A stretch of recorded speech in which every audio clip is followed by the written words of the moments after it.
Alright, let's flip the script on one of the most famous equations in science, E equals mc squared, by exploring what happens when you stick a negative sign in front of it. Now, in quantum physics, things get wild. Back in the 1920s, Paul Dirac tried to mesh quantum mechanics with Einstein's relativity, and he ended up with energy equations that weren't just positive but negative too. So, what does negative energy even mean? At first it looked like electrons could just fall forever into lower and lower energy states, which would make the universe super unstable. But Dirac had a genius workaround, the Dirac sea. Imagine every negative energy state is already filled up, like seats in an infinite theater. If a seat becomes empty, that hole looks and acts like a real particle, but with opposite charge. That's how we discovered antimatter. Positrons are like electrons' mirror twins thanks to quantum math. But it gets even weirder. In quantum field theory, the vacuum isn't just nothing. It's fizzing with energy, thanks to quantum fluctuations. Sometimes, those fluctuations get squeezed, like between two metal plates in the Casimir effect, creating a spot where the vacuum's energy actually dips below normal. It's a real-life version of negative energy, but only for a fleeting moment and a tiny space. So, when you see E equals negative mc squared in quantum physics, it isn't about flipping gravity or breaking the universe.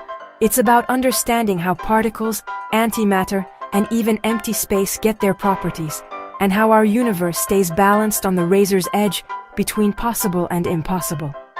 Quantum mechanics, where even negatives add up to something extraordinary. All right, let's shake up what you thought you knew about light. We've all seen those wild animations. Light bending around stars, galaxies acting like cosmic magnifying glasses. The usual story? Gravity warps space and light follows that curve. But what if that's not the whole picture? Here's a new idea I've been chewing on. Imagine photons aren't just zipping in perfect lines. Instead, as they travel, they're always spreading out sideways, like a crowd fanning out in a stadium.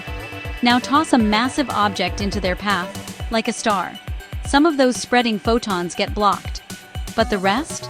They jostle, they redistribute, filling in the empty space. But crucially, they keep moving straight ahead overall. So what we see as bending is really just this lateral shuffle. The photons aren't turning a corner, they're filling the available space in a new way. From our perspective, it looks like they're path curves, but it's actually the sum of a billion straight paths, all nudged by the shadow of that massive object. Now, I know what you're thinking. What about gravitational lensing?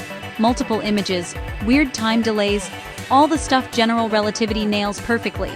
For this idea to stand a chance, it has to reproduce those effects and make a prediction that Einstein's theory can't. So, what actually makes photons spread sideways? Is it quantum uncertainty? Vacuum fluctuations? That's the frontier.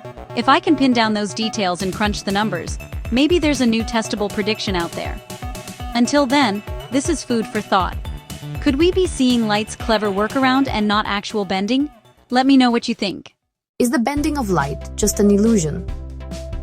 Let's dig in, because this question takes us right to the heart of how we understand the universe.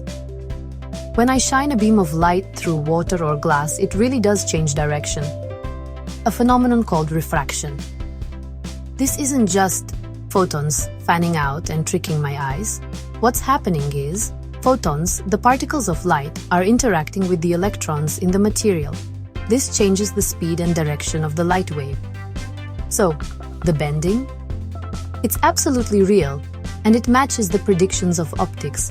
But what if the light passes near a massive object, like a star, or even a black hole? Here, space itself is curved by gravity, according to Einstein's general relativity. Light isn't bending because it wants to, it's following the straightest possible path in a warped spacetime. And fascinatingly, our observations, like the famous 1919 eclipse experiment, agree perfectly with those predictions. Now, I get where the idea comes from. Quantum mechanics tells me that photons have a wave function, a spread-out probability cloud. Could this spread explain the bending? The answer, not really. While the quantum wave function does spread out, when I measure the photon, it acts as if it traveled along a definite bent path. That bending isn't just an illusion, it's a measurable effect we see in experiments. So yes, photons behave probabilistically. Yes, they can spread out. But no, the bending of light isn't just a trick of probability, it's a real physical phenomenon. And if your theory can predict something new, well, that's the kind of challenge science thrives on.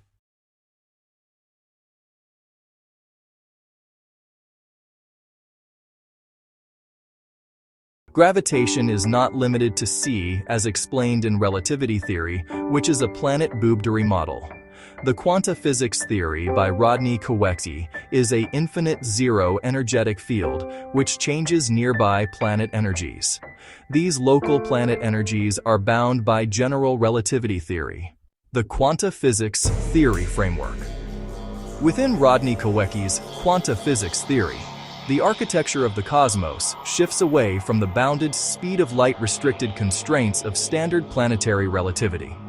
Instead, space is conceptualized through distinct foundational mechanics, key tenets of the model infinite zero energetic field. Rather than an empty vacuum constrained by local mass, space functions as an infinite active field environment filled with foundational baseline energy, transcending local limits. While general relativity treats gravitational propagation and speed limits relative to localized celestial and planetary frameworks, bound by the invariant speed c, Kowaczewski's model frames the broader vacuum as a dynamic field capable of altering local planetary energies and interacting with universal expansion. Field-driven interactions. Planetary bodies and local mass systems are influenced by overarching zero-energy vacuum pressures and continuous spatial vectors, modifying how energy equivalence, E, visa MC2 or modified scaling variations, behaves outside strict local relativity paradigms. The Quanta Physics Theory, 2025, DOUS. This video explores alternative concepts regarding quantum vacuum fields, space densities, and theoretical challenges to conventional relativity limits.